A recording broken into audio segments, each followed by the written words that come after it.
Prorocké varovanie dňa 21. novembra 2024.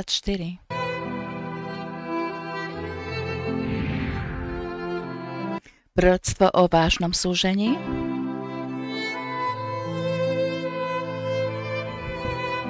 Prichádzajúcom do Tanzánie.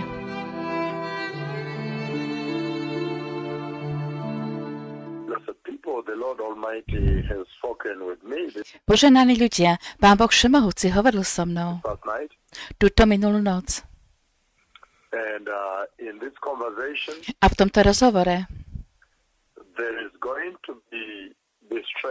tu bude súženie, ktoré prichádza do Tanzánie.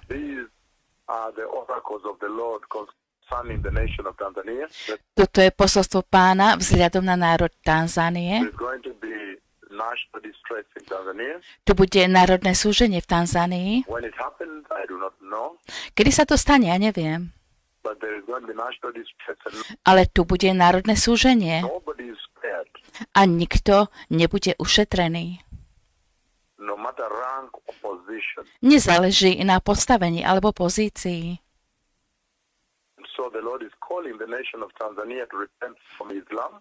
Takže Pán Boh Všemohúci povoláva národ Tanzánie, aby činili pokánie z islámu a čarodejníctva.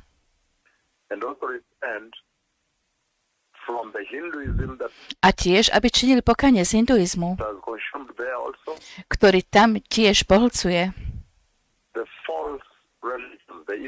z falošných náboženstiev, z východných náboženstiev, z islámu a hinduizmu. Tam prišli Indovia. A takisto z čarodejníctva. Tam je množstvo čarodejníkov v Tanzánii. Oni sú známi tým. Takže Pán Boh Všemohúci takisto žiada Tanzániu, aby činili pokánie a odvrátili sa od masívnej nemorálnosti, čo vidíte v národe, od sexuálnych hriechov. Pán Boh Všemohúci žiada Tanzániu,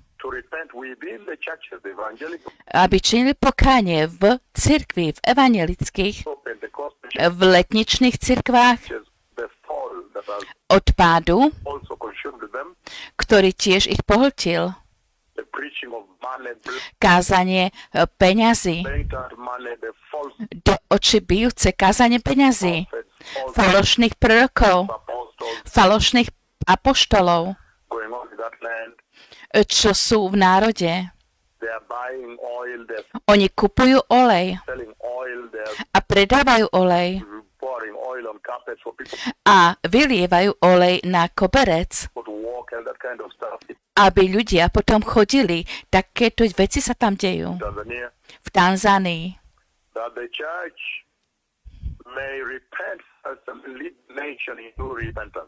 Aby Tanzánia činila pokánie, aby cirkvi viedli národ k pokániu, aby cirkvi volali po svetosti, po svetom návrate k spravodlivosti a pripravili cestu pre slávny príchod Mesiáša. Cirkvi v Tanzánii sú v odpadnutí a Pán hovoril so mnou o tomto páde. Niekedy nájdete, že tam pastori hovoria, že on má obidve úrady, je aj čarodejník, aj pastor. V piatok je čarodejník, v sobotu je čarodejník a v nedeľu je pastorom. On hovorí, že on má dve povolania alebo dve dary. Tak to hovoria v Tanzánii. Takže ak nebudú z toho činiť pokánie, ja vidím veľké súženie, ktoré ich zasiahne z hora až dole. Zasiahne to každého a nikto neunikne. Nezáleží na postavení. v národe. Tu je súd Pána Boha Všemohúceho, ktorý prichádza do Tanzánie. Takže Pán povoláva všetky národy, všetkých ľudí, všade, aby činili pokánie a pripravili cestu pre slávny príchod Mesiáša. Čas vypršal. Mesiáš prichádza.